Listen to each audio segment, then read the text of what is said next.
Hola, ¿qué tal? Soy Dazaep Sosa Arellano, profesor e investigador de la Facultad de Derecho Tijuana de nuestra Universidad Autónoma de Baja California. El día de hoy vengo a realizar una actividad de divulgación al tratar el tema el problema constitucional del impuesto predial, efectos financieros sobre la recaudación en Tijuana, Baja California. Para desarrollar este tema, primero es necesario establecer la competencia que podrá adquirir el alumno al momento de analizar este video. Se trata de analizar el problema constitucional del impuesto predial en Tijuana mediante el estudio de caso para conocer la forma en que se integra la legislación con una actitud crítica, constructiva y de ética social. Para poder explicar esta temática es necesario que anticipadamente señalemos que el municipio cuenta con una gran cantidad de funciones de suma importancia y que obviamente también motivan a la necesidad de construir sistemas de financiamiento adecuados a sus necesidades. Dentro de estas funciones constitucionales, que se encuentran detalladas en el artículo 115, fracción tercera de la Constitución Política de los Estados Unidos Mexicanos, se encuentran, por ejemplo, la de agua potable, drenaje, alcantarillado, tratamiento y disposición de aguas residuales, alumbrado público, limpia, recolección, traslado, tratamiento, disposición final de residuos, mercados, centrales de abasto, panteones, rastros, entre otras actividades que son de suma importancia. Como podrá ver quien observe este video, estas funciones son vitales y son el primer contacto que nosotros tenemos como ciudadanos respecto a la participación del gobierno en relación con sus funciones, y la ausencia del cumplimiento de estas funciones específicas pues genera un grave problema social. Cuando nosotros observamos, por ejemplo, que nos cortan el agua constantemente, cuando vamos caminando por una calle de pronto no hay luminarias, nos sentimos inseguros. Cuando, por ejemplo, vamos conduciendo nuestros automóviles, se encuentran las calles todas llenas de baches, pues en automático consideramos que tenemos un gobierno que no está cumpliendo su parte, ¿no? Y ahí estamos hablando de un gobierno municipal. Ahora, las finanzas para lograr los objetivos detallados en este artículo 115, fracción tercera, pues son complejas. Derivan principalmente de lo establecido en el artículo 31, fracción 4, y ese artículo 31, fracción 4 de la Constitución crea las bases en cuanto a principios constitucionales para desarrollar un sistema fiscal adecuado a los principios de justicia fiscal, principalmente, y equidad, justicia y equidad fiscal.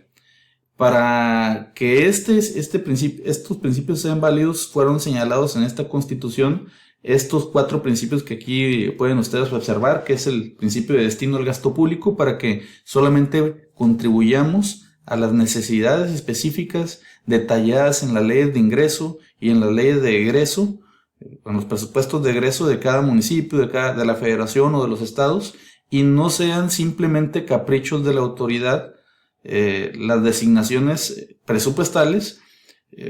Entonces, para que no existan autoritarismos, se delega dicha función a las autoridades legislativas, que son las más cercanas al pueblo, de tal manera que ellos definen específicamente lo que se va a cobrar durante un ejercicio fiscal y, en segundo lugar, lo que se va a gastar durante ese mismo ejercicio fiscal. Ambos montos deben de ser equivalentes y se desarrollan de manera anual. En cuanto al principio de proporcionalidad, este busca que los tributos se ajusten a las dimensiones específicas de las manifestaciones objetivas de riqueza señaladas por la ley para ser gravadas. Es decir, si yo voy a gravar, por ejemplo, bienes inmuebles, pues tengo que dimensionar los costos, a lo mejor, o el valor de los bienes inmuebles para determinar quién tiene una mayor capacidad contributiva y quién tiene una menor capacidad contributiva. Así, los impuestos se individualizan a cada uno de los ciudadanos atendiendo esa manifestación objetiva de riqueza. En cambio, la equidad tributaria lo que busca es establecer normativas iguales para las personas que se encuentren en igualdad de condiciones sustantivas respecto a los elementos sustantivos del derecho fiscal, y también cuando se encuentra, y un tratamiento diferente cuando existan diferencias sustanciales entre los contribuyentes. Es evidente para explicar esto que no todos los contribuyentes somos iguales. En algunas ocasiones estamos ante contribuyentes, por ejemplo, que tienen una actividad determinada, a lo mejor son asalariados, de pronto tenemos contribuyentes que son personas jurídicas o empresas, ambos sujetos realizan a lo mejor una misma actividad, que es la realización de una actividad económica y lucrar con su actividad económica, sin embargo no son idénticos y por lo tanto el tratamiento jurídico debe de ser distinto. Entonces es ahí donde reside este principio de equidad tributaria, darle un sistema jurídico adecuado a las necesidades y a las características de los grupos de contribuyentes y sus diferencias, estableciendo sus diferencias. Por otra parte, el principio de legalidad tributaria lo que busca es que los elementos sustantivos, sujeto, hecho, objeto, base, tasa, cuota, hecho generador, etc., ¿sí?, sean determinados específicamente por una norma que pase por un proceso legislativo, de tal manera que no sea el Poder Ejecutivo quien determine los impuestos, porque podríamos caer en autoritarismos. Además, para evitar la discrecionalidad es necesario que las obligaciones de pago, que nosotros denominamos como obligaciones materiales, pasen por dicho proceso y sean claras y específicas, de tal manera que se puedan evitar inseguridades. Aquí tenemos una excepción al principio de equidad tributaria, que es cuando las autoridades buscan, por medio de los impuestos, posiblemente disuadir alguna actividad o realizar o promover alguna actividad, es decir, cuando existe una característica de extrafiscalidad en la determinación de impuestos, pues es válido también romper con este esquema, ¿no? Por otra parte, los principios vinculados a las finanzas públicas municipales se desarrollan en el artículo 115, fracción 4 de la Constitución. Son estos 4 que aquí pueden ver. La Constitución señala como principio la libre administración de la hacienda pública, que se explica señalando que las autoridades municipales pueden utilizar sus recursos de una manera autónoma para poder ser ejecutados, y también que estos recursos no se vean limitados por parte de la autoridad ni en su cantidad ni en el tiempo de entrega de los mismos. Esto es, las cantidades pactadas presupuestalmente y los tiempos de erradicación de esos elementos económicos ubicados hacia los municipios, ¿no? El principio de reserva de fuentes de ingreso lo que hace es señalar algunos elementos que son solamente susceptibles de ser gravados por los ayuntamientos. En este caso son impuestos de carácter inmobiliario, de su fraccionamiento, de su compra-venta, transacción, etcétera, ¿sí?, o de su posesión y propiedad, por ejemplo, como el impuesto predial. Así como el inciso C, que nos habla de los derechos que presta el propio municipio por sus funciones de servicio público. En cambio, el principio de integridad de los recursos económicos implica la necesidad de que no se menoscabe ni en tiempo ni en forma la cantidad, ni la cantidad en la percepción de dichos ingresos. El principio de integridad de no afectación de ingresos municipales implica que no exista la posibilidad de determinar exenciones fiscales sobre los incisos A y C, es decir, que los legisladores estatales no puedan establecer exenciones fiscales en materia de impuestos inmobiliarios o de derechos por uso de servicios públicos. Bueno, para observar la importancia de las finanzas públicas municipales es necesario que entendamos la distribución de los ingresos. Aquí podemos ver una gráfica, y esto es lo determinado, por ejemplo, para el municipio de Tijuana, Baja California.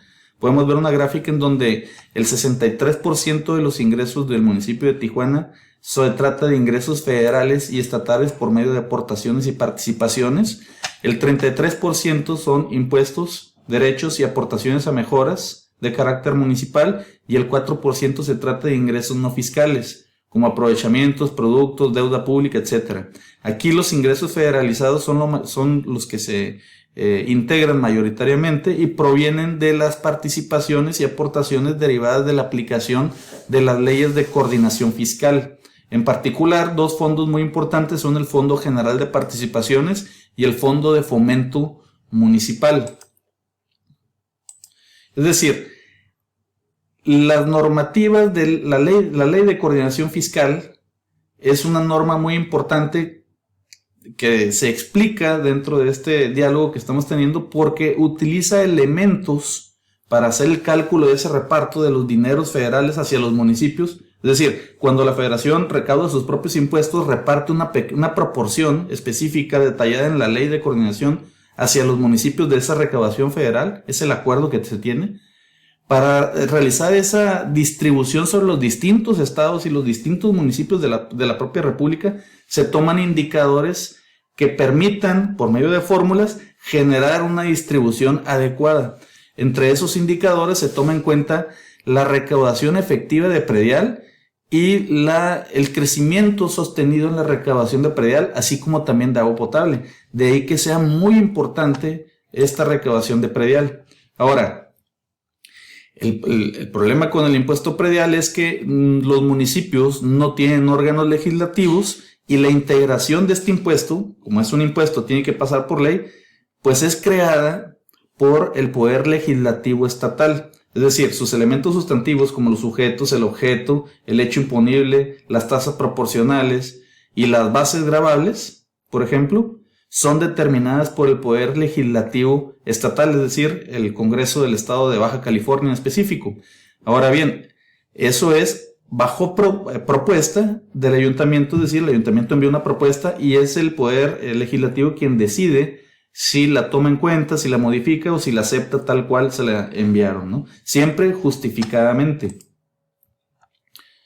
Ahora bien, del análisis de las normativas del estado de Baja California podemos observar que, primero, no se tiene un detallado de distintas tarifas que permitan la distribución de los impuestos sobre un conglomerado social, sino que en Baja California solamente se determina una sola tarifa general, que en el caso del año 2025, en el actual, es del 4.29 al millar, aplicado a cualquier bien inmueble que existe en este caso en Tijuana, Baja California, porque se crean a través de la ley de ingreso, y tres adicionales, que son bienes rústicos o bienes industriales, y bienes baldíos, con tres tarifas adicionales.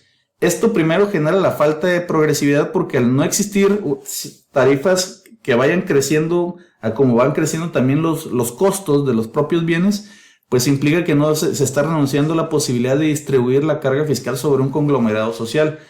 Por otra parte, el establecimiento de tarifas distintas y adicionales rompe con el principio de equidad tributaria porque se le da un tratamiento distinto a personas que se encuentran en igualdad de circunstancias desde el punto de vista sustantivo.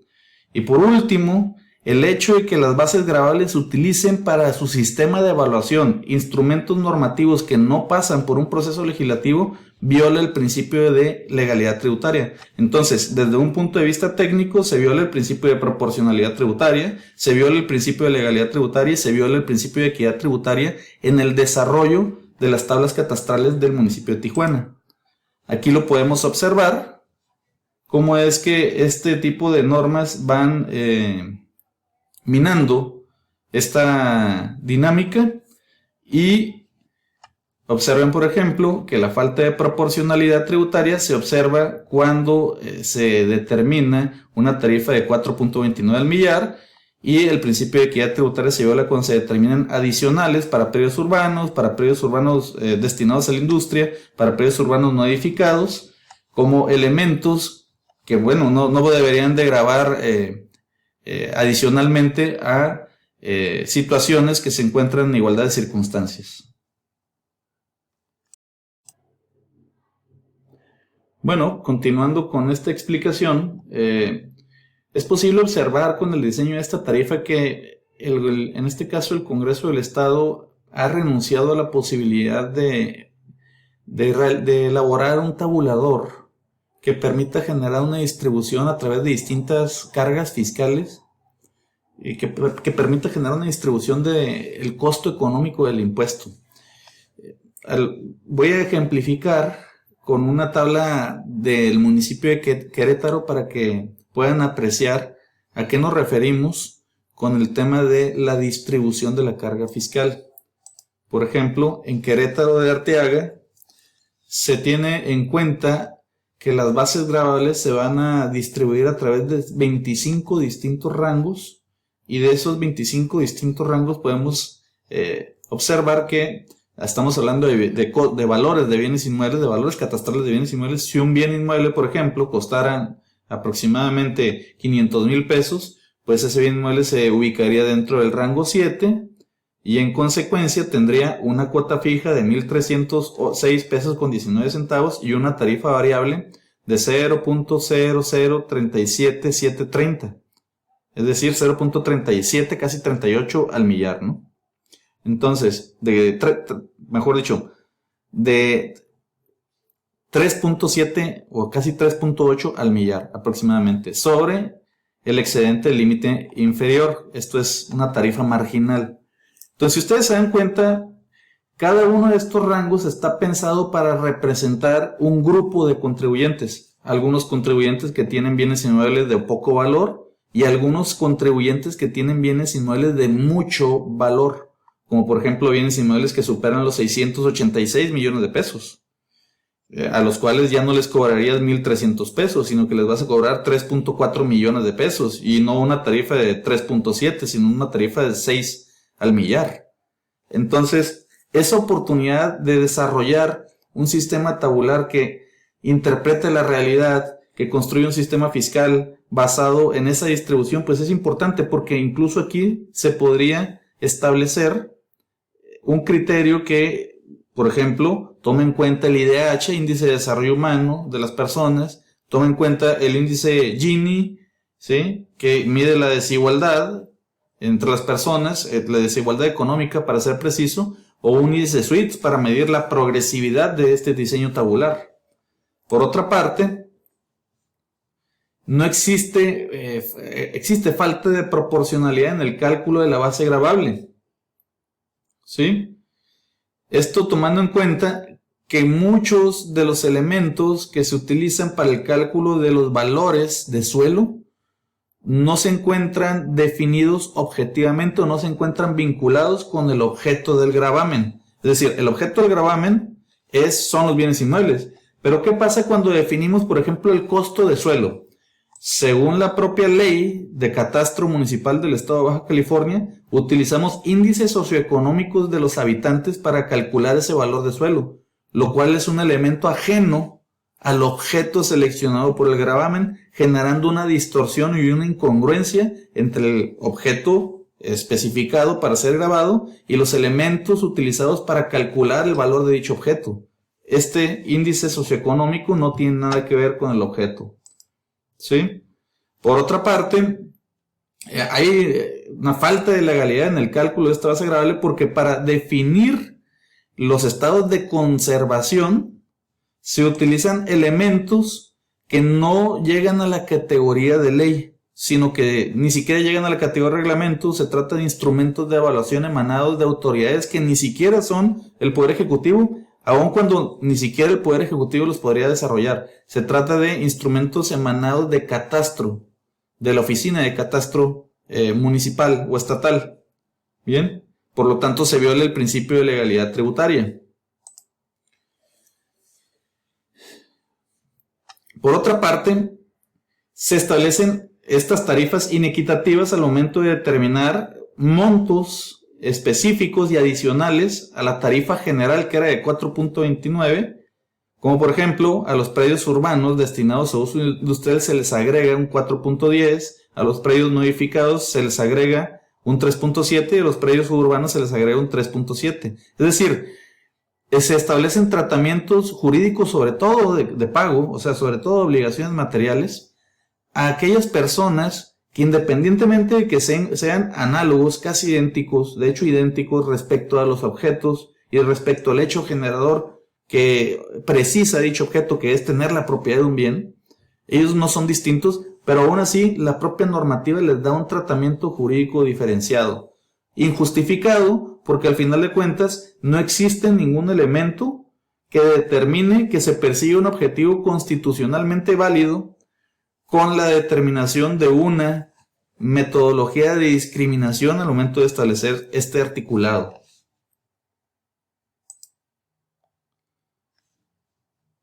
Ahora bien, aquí podemos nosotros observar, por ejemplo, esas diferencias entre dos distintas leyes de ingreso y sus expectativas de recaudación, sobre todo de impuesto predial. Por ejemplo, en Tijuana, Baja California, se tiene una expectativa de recaudación de 1,156 millones de pesos, 856,984 pesos. Muy bien. Mientras que en Querétaro de Arteaga se tiene una expectativa de recaudación de 1,600 millones de pesos. Es decir, Querétaro supera por bastante la recaudación que genera Tijuana. Sin embargo, Tijuana tiene 2 millones de habitantes, mientras que Querétaro tiene 1 solo millón de habitantes. Es así la gran diferencia de los efectos de establecer criterios adecuados, constitucionalmente válidos, establecer tablas progresivas que definan esa distribución económica del impuesto y del impacto económico del impuesto, y por lo tanto se notan mucho esos resultados. En conclusión, existen múltiples errores legislativos que impiden la efectividad del impuesto predial. Muchos de dichos vicios de constitucionalidad son el resultado de la omisión legislativa. Con ellos se afectan los principios constitucionales que protegen al ayuntamiento financieramente. La falta de recaudación tiene un efecto directo sobre los ingresos federalizados y estatales, porque vale la pena decir que el hecho de que se tenga una deficiente recaudación fiscal obviamente también impactará sobre las cantidades de dinero que percibirá el municipio de Tijuana por participaciones federalizadas y por aportaciones federalizadas y estatales. Entonces, esto sería en este caso algunas de las referencias que se utilizaron para esta exposición, y por mi parte sería todo al momento de explicar esta temática. Les agradezco mucho su atención y espérennos para otro video más que seguramente les encantará. Muchas gracias a todos.